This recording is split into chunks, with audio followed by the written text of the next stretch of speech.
Welcome to Push to Pass podcast with JP Murray, a discussion about business, racing, sports, and life.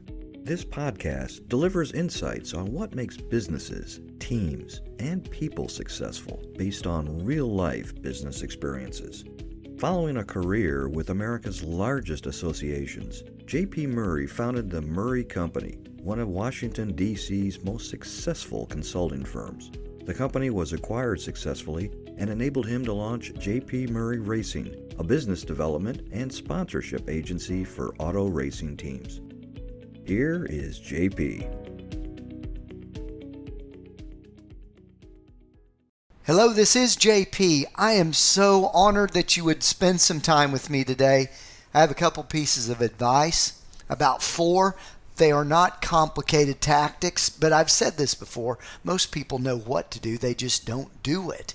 And these little nuggets are not a guarantee to wealth or prosperity or even influence, but I think you increase the likelihood of all those things in this environment that we currently live in if you give it a try. So let me be really honest with you. I am not the greatest salesperson. I don't have all the tricks up my sleeve, and I frankly don't think that there are tricks to success. And I'm definitely not the best marketer out there, although I've had success around personal branding. My leadership style had its good days and bad. Not everybody loved working with me. I've got my flaws there. Attention to detail, it isn't my strongest suit. Just ask my wife. I sometimes miss the little things. But you know what? I do have joy, enjoy what I'm doing, and let me give you these tips now. I did not give up. I never quit.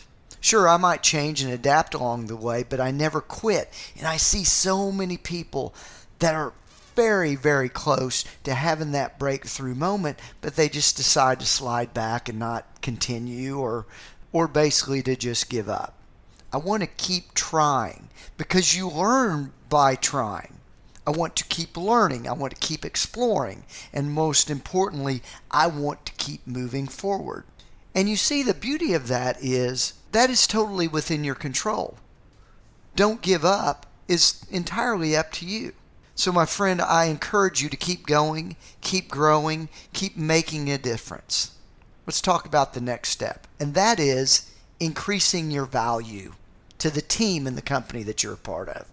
One of the key qualities that sets you apart as a valuable team member is your ability to get stuff done. When faced with a task or a new responsibility, don't shy away from it. Instead, say confidently, yes, I will take that on. There's many people that talk about this, but you always give the new project to the busiest person because they tend to be able to execute. But I hope that you'll be proactive, not only to showcase your reliability, but the ability to demonstrate your willingness to contribute to the team beyond just doing the job that's written out or maybe in your job description, that you will take on the new things, the things that may help you learn and become very much valuable part of the team. Another aspect that makes you indispensable is your eagerness to take on new projects. When you're part of a growing business, I know this, trying to scale and get all the business you can, it is by nature going to stretch the resources of a startup or small business. But by saying, I would be happy for another project, you show your enthusiasm and your willingness to go the extra mile. And in fact, when we were adding new clients, there was one person that always stepped up to take on the new initiative. And guess what? She was also the best producer and made the most money for the company because she was willing to take on new things. And I would hire her for any organization that I was ever a part of because of that. Because she was reliable, she was valuable, and she understood the value of scaling and getting bigger as an organization. Now, I know every business has its challenges, and when you hear about a problem or a challenge, I don't want you to just stand there. I need you to become a problem slayer. take the initiative to come up with ideas and to overcome the obstacles that this organization faces. And to make an even stronger impact, mention the things that you've already done to solve similar problems. This showcases your problem-solving skills. There are a lot of people, especially after the staff meeting, that are going to be naysayers. They're going to be critical. They may not have brought that up during the meeting, but what I want you to be able to do is to become the problem solver that says, hey, I thought about this discussion of the challenge we have in the company, and these are the 3 things that I would do about it, and if you'd like, I would take on that project and try to put some lead on that target. In today's fast-paced world, I don't need analysts. Those are a commodity. I got all sorts of people telling me what's wrong. I myself spend a lot of time in my head thinking about the obstacles that I've got to overcome. I got very few people to rely on that will actually do something about it. So that's what organizations want. They want people that will not ever quit, and they want people that are doers, not talkers, people that execute.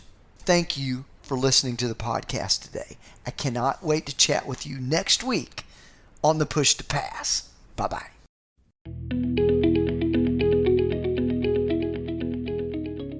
Thank you for listening to the Push to Pass podcast with JP Murray, a discussion about business, racing, sports, and life. If you would like to sponsor Push to Pass, send an email to jp@jpmurray.com. Follow JP on Twitter, LinkedIn, Facebook, and YouTube. His website is jpmurray.com. Until next time, push yourself to pass the competition. Thanks for listening.